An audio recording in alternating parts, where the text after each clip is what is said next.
der blev afholdt i sidste uge. Ja, altså en konkurrence, der bliver taget fuldstændig seriøst, rigtig alvorligt af de mennesker, som deltager. Men udover at være en konkurrence og noget, man kan vinde, så er det også et kæmpestort frirum, hvor man kan give slip, være sig selv og en ekstrem udgave af sig selv, måske endda. Og måske ikke gå så meget op i, hvad andre tænker om, hvad man gør og hvordan man ser ud og sådan noget. Og derfor så skal vi tale med jer to. Altså, Jens Leonhardt Aagaard, velkommen til. Tak. Thomas Schwertfeger, velkommen til. Tak. Henholdsvis arrangør, Thomas. Ja. Og en flot indhaver af andenpladsen, Jens, må jeg sige tillykke. Tak. Under kunstnernavnet TEDx Hekser. Ja. Det kommer vi til at vende tilbage til. Thomas, du har Graven Tattoo, som arrangerer det her Danmarksmesterskab i luftgitar. Hvorfor? Ja, hvorfor ikke, kunne man næsten det er også sige. rigtigt. Altså. Det er også rigtigt. Men som jeg selv lige sagde, så er det jo et dejligt frirum, og vi laver mange arrangementer i vores tattoo-shop i Graven. Vi har forskellige events, som stort set alle sammen har noget med musik at gøre. Og så synes vi, at det her vil være super fedt, og vi følte, der var et hul til noget. Noget sjov ballade, vi kunne lave. Jo, men er det sådan noget med, at I har en stor opslagstavle med en masse forskellige ting, I kunne lave events på, og så var luftgitar en af dem? Eller er der nogen af jer, der er passioneret omkring luftgitarspilning? Nej. Hvor kommer det herfra? Jamen, det var... Lad os lave noget larm, lad os lave noget sjov og ballade. Og så gik vi nogle ting igennem, og så snakkede vi om, at vi måske kunne lave DM i growl først. Fed idé, ja. Men det er nok ikke så publikumsvenligt i sidste ende, når man tænker lidt over det. Okay, ja. Og så røg det over på DM i luftgitar. Og så landede det på den. Og vi fandt jo ud af, at det havde været der før. Ja. Og det faktisk var en ting. Det var ikke bare lige en skør idé. Det var meget større, end vi egentlig havde regnet med. Jens, TEDx Hekser, anden plads til DM. Tillykke først og fremmest. Tak. Hvad giver det dig at stå der på scenen og spille luftgitar? Hvad giver det dig at øve dig på at spille luftgitar? Hvad er det for en størrelse for dig? Jeg kommer i kontakt med sådan den energi og den glæde, som sparkede den der joy i forhold til at spille musik i det hele taget. Og så opnår man sådan et stadie af at ramme en slags divine cringe, som er ligesom noget, man skal opnå. Divine cringe. Det er altså guddommeligt tokrummende. Er det sådan nogenlunde? Ja, det er meget, meget fedt lige at få den ind. Så kan man nemlig også lige blæse luften af egoets ballon. Fuldstændig. Det giver sådan set rigtig god mening for mig. Altså, fordi du spiller jo... Og jeg ved, at du ikke bryder dig om min måde at formulere det på. Men du spiller jo også rigtig musik. Ja. Du spiller instrumenter, jeg kan se i hvert fald også. Det er rigtigt. Så hvad er forskellen på de her to ting for dig? Det er faktisk lidt det samme. Men det ene, altså det, som man kunne kalde rigtig musik, jeg tror ikke rigtig på sådan...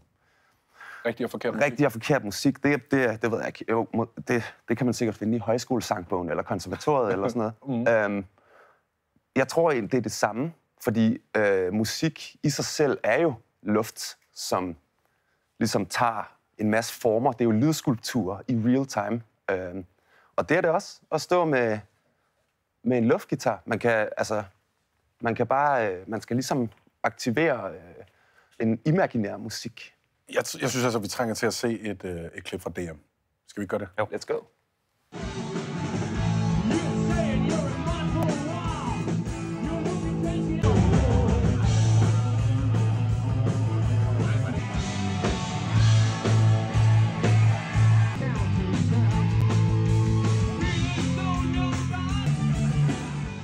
Altså, crowdsurfing, soloer... Thomas, jeg tænker, du bliver glad, når du ser de her videoer af jeres arrangementer. Altså. Ja, men det er så fedt, fordi det er det hele. Der er alt. Og det er jo også det handler om, at gå helt amok og være ekstrem i showet. Og publikum er bare så meget med, kan man tydeligt se. Ikke? Tydeligvis, altså... Men hvordan fungerer det sådan helt konkret? Altså, man spiller... Ja, man luftgitar spiller et nummer. Ja, vi har... deltager, eller hvad? Ja, præcis. Hvad gør man? Vi har, og det, der er lidt anderledes med vores, det er, at vi har liveband på. Open Hell-bandet. Så inden når vi starter, så spiller de nogle numre, og så er der fri karaoke, hvis man vil op og synge til deres numre. Godt. Og så går vi så i gang med konkurrence. Så kan man melde sig til på dagen, Ja. Og så er der en 10-12 forskellige guitarer, man kan vælge imellem. Ja. Og så... og man skal have gradet i orden, jo. Man skal have gradet i orden. Det er også derfor, jeg har lige taget sådan en... Hvad får vi her? Jamen, det er lige en pakke luftgitar. Nå, det er strengene. Selvfølgelig. Du må også gerne få min guitar, hvis og guitaren kan jeg også få. Nå, super. Ej, hvor er det... Det er fedt. Det er så nice, I har taget gaver med.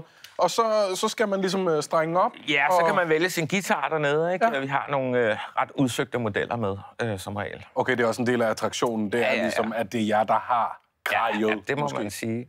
Okay. Så er der en setliste, som bandene kan spille, og så vælger kunstneren sig et nummer og fyrer den af efter. Og for nogen, så er det impulsivt. Så finder de ud af det, når de står med en fadøl i hånden. Nej, fuck, jeg går sgu på scenen. Og andre har øvet sig i lang tid. Hvad spillede du, Jens?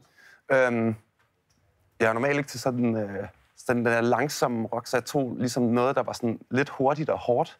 Ja. Men jeg kørte den impulsivt. Tog bare det hurtigste og hårdeste, hvor der er lidt smæk på. Var der lidt fart på, eller hvad? Ja. Okay, det er godt. Hvordan var det for dig at optræde her? Altså, det var fedt. Det var første gang. Du spillede luftgitar? Ja. Det var første gang, du spillede luftgitar? Ja. Og du blev nummer 2? Åbenbart, ja. Det er naturtalent. Ja, måske. Eller, jeg ved ikke, hvad du kan. Jeg er imponeret, i hvert fald. Der findes jo et verdensmesterskab. Ja, det er rigtigt. Men som det er lige nu, så det her med at vinde DM, det giver ikke den adgangsbillet, du måske godt kunne tænke dig at komme til Finland til VM. Nej, altså da vi lavede det sidste år, der fandt vi jo ud af, at der var alt det her. Så kontaktede de os fra Finland og sagde, hey, vi kan se, I laver DM i luftgitar, og det har der været før, og alt muligt. Og vi vil gerne invitere vinderen til Finland, men det er ligesom jer, der skal sørge for sponsorater, flyture og alt sådan noget derover til. Der var jo slet ikke forberedt på det. I år var vi heller ikke forberedte på det, fordi det er... Jeg elsker det. Ja, men altså, det er sådan, det er, og det er sådan, stemningen er hele vejen igennem luftgitar. Altså, det er sådan lidt... Det er kaos, og det er sjov og ballade, og vi tager det alvorligt, vi respekterer alle imellem os, men det er også et sjovt frirum, ikke? Så vi har ikke været så meget ops på i år at få det skudt helt afsted.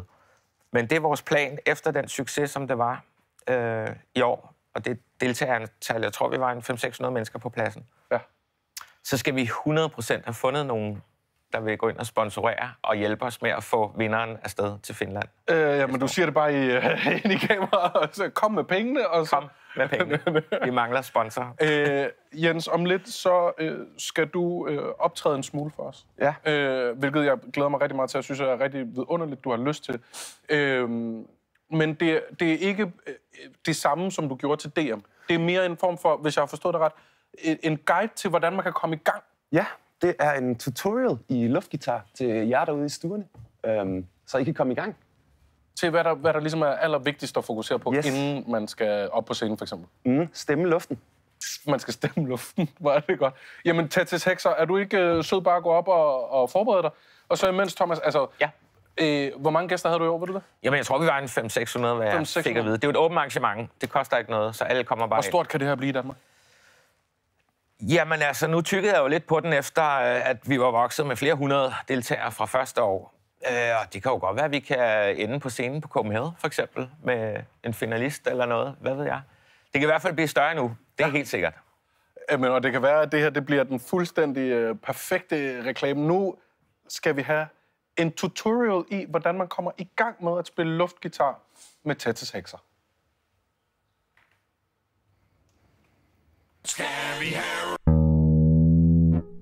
Okay,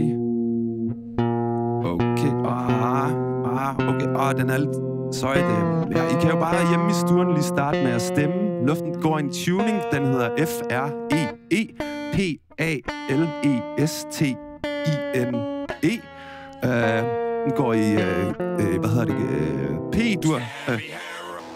Okay, der er lige lidt med monitor. Kan jeg få lidt mere af min monitor? Der er lige et eller andet her, som ikke... Kan vi få et frit Palæstina i monitoren? Kan vi få fri Palæstina i min monitor? Kan jeg få fri Palæstina i monitor? Kan jeg få fri Palæstina i monitor? Vi klipper lige herover, fordi vi skal over til noget helt andet nu. Og vi skal faktisk... Jeg synes meget, det her var varm luft. Jeg ved ikke med dig, Mads Juncker, som er med os nu. fra Rungsted Kyst. Men vi skal nemlig tale om den fodboldlandskamp, der spilles i aften, fordi i aften der spiller herrelandsholdet altså sin sidste testkamp inden de vigtige VM-kvalifikationskampe. Og det foregår i Odense. Mads Junker, godmorgen og velkommen. Nu så vi jo et par eksperimenter ved den første kamp. Vi så blandt andet en ny keeper. Vi så en ny mand i forsvaret, Lukas Høgsbjerg. Sådan lidt med en blandet oplevelse måske. Hvad forventer du af ændringer til kampen i aften? Ja, først og fremmest så må vi næsten lige blive hængende og sige, hvem tror du, Sten, er bedst på luftgitar? Brian Riemer eller Morten Olsen? Fordi vi kan jo godt sige omkring nye landstrænere, at det er en mand, der kunne have optrådt i det her indslag, for det er netop den her varme, glade person, som så i aften kommer til at give debut til nogle forskellige, og så svare på det spørgsmål, at jeg glæder os til at se også et par nye ansigter. Vi fik netop Lukas Høgsberg at se ind i parken. Det er en lidt svær debut.